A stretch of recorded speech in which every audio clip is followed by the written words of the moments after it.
اور اس وقت Bill Gate یہاں پہ $35 ملین سے ایک یونیورسٹی قائم کرنا چاہ رہا تھا. ان کے 2 پاکستانی دوست آئے تو وزیر اعظم نے ملنے سے انکار کر دیا.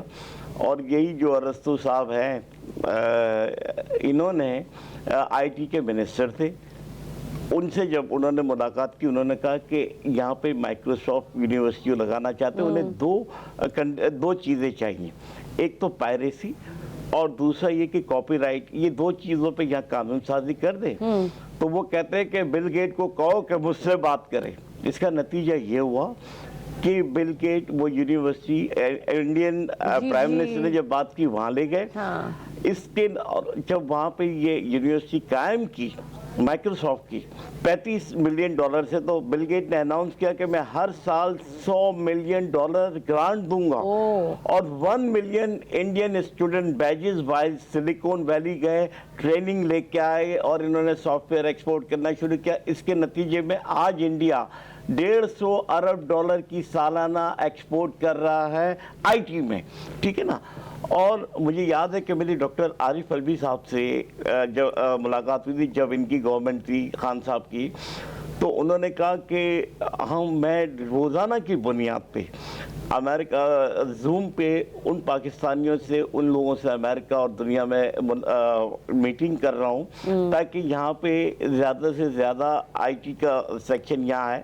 اور اس کا نتیجہ یہ ہوا. اور خان صاحب, آپ نے دیکھا خان صاحب کے دور میں بل گیٹ خود چل کے پاکستان آیا. اس کا مطلب سمجھتے, کروڑوں نوکریاں یہاں پہ جنریٹ ہوتی, کروڑوں نوکریاں, میں لاکھوں کی بات نہیں کر رہا ہوں. وہی بات ہو گئی نا کہ انہوں نے جو اس وقت جو بھی حکمران تھے انہوں نے اس کو ذاتی حیثیت کا حصہ سمجھا اور انہوں نے کہا کہ نہیں جی وہ مجھ سے بات نہیں, حکمران کی نیت صحیح تھی. کون سی, یہ میں ابھی 2018 سے 21 کی بات کر رہا ہوں. لیکن کچھ لوگوں کو یہ ڈر تھا کہ اگر یہ نکل کے آگے, تو آپ کو امریکہ نے ایک وینٹیلیٹر پہ رکھنا ہے کہ آپ سانس لیتے رہے, نہ جی سکتے نہ مر سکتے, یہ آپ ذہن میں رکھیں. جب تک آپ نیوکلیر پاور ہے آپ کے ساتھ یہی اشر وہ کرنا چاہتا ہے, کیونکہ ان کی نظر آپ کے نیوکلیر پروگرام کو ختم کرنا ہے, آپ کے سی پیک کو ختم کرنا ہے, آپ کو انڈیا کے ماتحت اس کی اجارہ داری کہ اس کے ماتحت آپ کو کرنا ہے, تاکہ آپ دونوں مل کے چائنا کا مقابلہ کریں. مجھے یہ بتائیں, آپ نے بڑی اہم بات بتائی, لیکن مجھے یہ بتائیے کہ اس وقت ایسی کیا محرکات تھیں جس کی وجہ سے وہ بل گیٹ کے ساتھ معاہدہ نہیں ہوا. دوسری بات یہ کہ ٹھیک ہے نہیں ہوا اس وقت, نہیں معاہدہ نہیں ہوا, یہ نہیں چھوڑی میں یہ بات. دیکھیں بہت ساری چیزوں پہ ان کے ڈسکشنز ہوئے ہیں, اور آپ کو یہ میں بتاؤں کہ $75 ملین سے آپ کی ایکسپورٹ 2018 سے 21 میں تقریباً $2.5 ارب تک پہنچ گئی تھی. اور اگر خان صاحب کو اگلا مالی سال مل جاتا نا, تو آپ کی جی ڈی پی گروتھ جو تھی نا اس وقت اگر 6.48% تھی تو یہ 8% سے اوپر چلی جاتی. اس کی وجہ یہ تھی کہ آپ کا جو ٹیکسیشن کا جو نظام تھا وہ اتنا اچھا تھا کہ پاکستان کی تاریخ میں پہلی بار آپ نے اپنے ٹارگیٹ سے زیادہ اچیو کیا, لوگوں نے ٹیکسیشنز دیے. اب آپ دیکھیں نا, آپ کسی ریسٹورنٹ میں کھانا کھانے جاتے ہیں تو آپ سیل ٹیکس دیتے ہیں, لیکن وہ sale tax F B R میں جمع نہیں ہوتا. اگر 500 لوگ کھاتے ہوں گے تو 5 لوگوں کا جمع ہوتا ہوگا. اسی طرح جو فیکٹریاں ہیں جو پروڈکشن کری, صابن, تیل, گھی, چینی جو بھی بنا رہی ہے, ان تمام پہ وہ سیل ٹیکس وصول کرتے ہیں. لیکن بدقسمتی سے یہ sale tax F B R میں فیڈرل بورڈ آف ریونیو میں جمع نہیں ہوتا. ناظرین کو یہ بتاتا ہوں کہ جب ہم جتنے بھی جو امپلائی ہوتے ہیں جو جس جگہ کام کر رہے ہوتے ہیں, چاہے وہ چھوٹی فرم ہو یا بڑی فرم ہو, ایک خاص اماؤنٹ جہاں پہ کم پیسے کاٹ رہے ہوتے ہیں جو بھی کوئی ان کا, تو وہ ایف بی آر تک نہیں جاتی. بے شک آپ کو ٹیکس سرٹیفیکیشن مل جاتا ہے, لیکن کیا وہ جو رقم جو ٹیکس کی مد میں کاٹی ہوتی ہے وہ ایف بی آر تک جاتی ہے نہیں جاتی. اسی وجہ سے ملک ترقی نہیں کرتا, کیونکہ جو نوکری پیشہ لوگ ہیں ان کی تو تنخواہ سے ٹیکس جا رہا ہے, لیکن وہی میں بات آ جاتی ہوں تو پھر اس کا کیا حل ہے. انسان تو اپنا کام, اس ملک میں ایک سیکنڈ, اس ملک میں جو سب سے زیادہ ٹیکس دے رہا ہے وہ ہمارا نوکری پیشہ ہے, کیونکہ ایٹ سورس سے کٹ جاتا ہے. لیکن اب ایک سسٹم نافذ کیا تھا, track and tracing system industry میں لگانا تھا. 3 سال اس سے آرڈر کر کے اس کو روک دیا. جب اس کو نافذ کیا گیا تو ریجیم چینج کے تحت حکومت بدل دی گئی,